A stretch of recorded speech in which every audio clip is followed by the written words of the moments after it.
And joining us on the news to discuss the Electoral Amendment Bill and the 2023 election is Head of Elections Program, Yiaga Africa, Paul James. Good to have you join us, Paul James.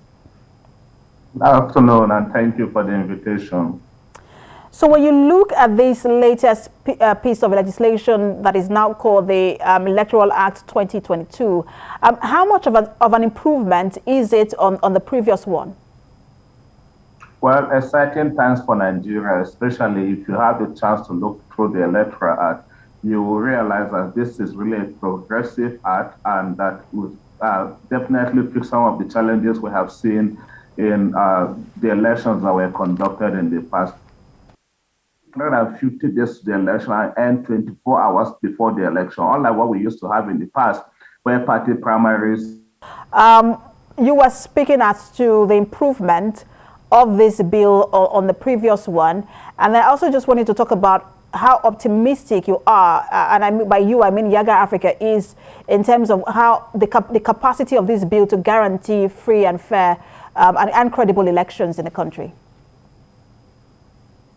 We have seen some progressive inclusion in the bill, especially because for Nigerians that have followed other elections in the past, they will agree, they will understand some of the defects that have bedeviled those elections. One of which is, for instance, if you recall in 2019 rather, in Imo State, one of the INEC returning officers said he was forced to declare election results under duress. Now we have a provision in this bill now that will not allow that, because it now allows INEC to review such elections that are declared under duress. Another progressive thing, like I said in the bill, is now the introduction of technologies to improve our elections.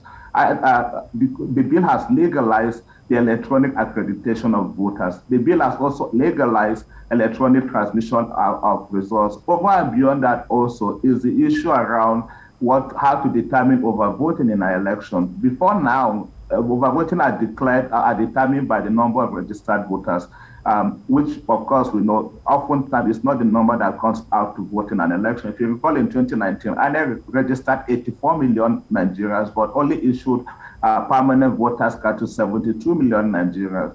Now, what this bill does is that what this act has now is that only the actual voters that are accredited, you get to determine overvoting based on the number of voters that are accredited. So this eliminates the manipulation that we see in our election. Like I also said, now it guarantees INEC to use technologies in our election. It says smart card readers or any technological means possible. We have seen INEC now begin to introduce the bimodal voter accreditation system that has the dual capacity of checking the fingerprints of a voter, checking the facial recognition of a voter, and also checking the PVC, one of which must work. So that eliminates proxy voting in our election. Importantly also, we have seen provision, for instance, if you remember the lacuna that we had in 2015 when the late Prince Abubakar Audu died in Kogi State, where we were faced with the challenge, INEC was faced with the challenge of what to do in that circumstances. Now, the bill allowed INEC to go back within 21 days